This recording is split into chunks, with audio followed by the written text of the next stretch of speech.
নমস্কার, আমি প্রতিমা ঝুলি থেকে আপনাদের বিউলির ডাল চিংড়ি মাছ দিয়ে করা দেখাচ্ছি। এই বিউলির ডালটা আমি ভেজে প্রেশার কুকারে সেদ্ধ করে নিয়েছি। এই যে এরকম কালারে হয়ে যে ভেজে নিয়েছি, খুব এক মিহি সেদ্ধ হবে না, একটু সামান্য থাকলো।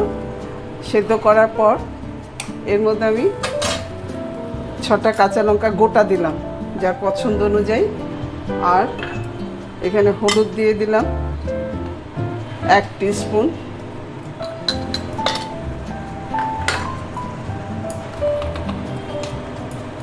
লঙ্কার গুঁড়ো দিলাম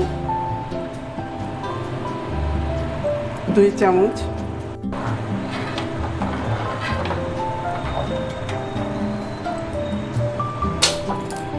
তারপর নুন হলুদ মাখানো 250 চিংড়ি মাছ ছোট ছোট করে কেটে দিয়েছি, তাতে টেস্টটা ভালো হবে। ভেজে ছোট ছোট টুকরো করে নিয়েছি, তারপরে এই মাছটা দিয়ে দিলাম এর মধ্যে।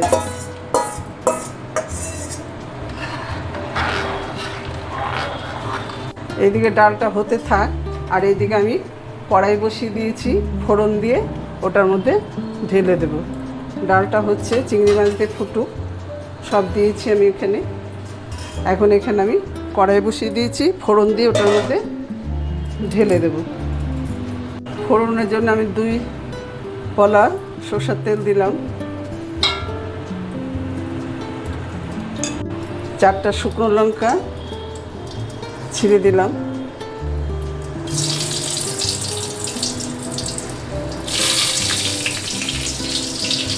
4টা শুকনো লঙ্কা দিয়ে লঙ্কাটা লাল হলো পরে 1/2 টিস্পুন জিরে দিয়ে দিলাম,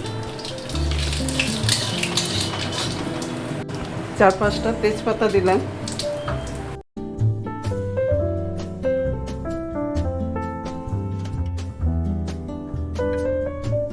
ফোড়নটা আমার লাল হয়ে গেছে। এখন এখান থেকে আমি হাতা দিয়ে তুলে প্রেশার কুকারের মধ্যে দিয়ে দেব। আমি আর ঢালাঢালি করব না, এখান থেকে প্রেশার কুকারে দিয়ে দিলাম।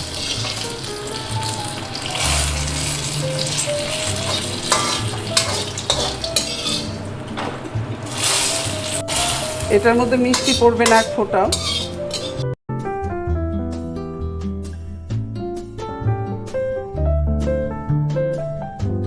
নুন আর ঝালটা নিজের স্বাদ অনুযায়ী নামাতে হবে।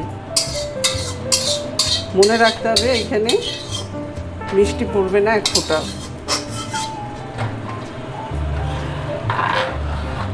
তারপরে এটা স্বাদ হয়ে গেলে, ঠিক মতো যখন নুন ঝাল ঠিক হবে, তখন আমি একটু ভাজা জিরে গুঁড়ো আর গরম মশলা দিয়ে নামাবো। ভাজা জিরে গুঁড়ো আমি করেই রাখি, সবসময় সুবিধা হয়।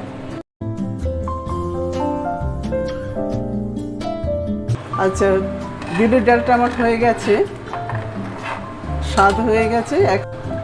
এই যে দেখুন, অলমোস্ট এটা হয়ে গেছে। এই যে ভাজা জিরে গুঁড়ো 2 চামচ দিয়ে দিলাম, 4 চামচের।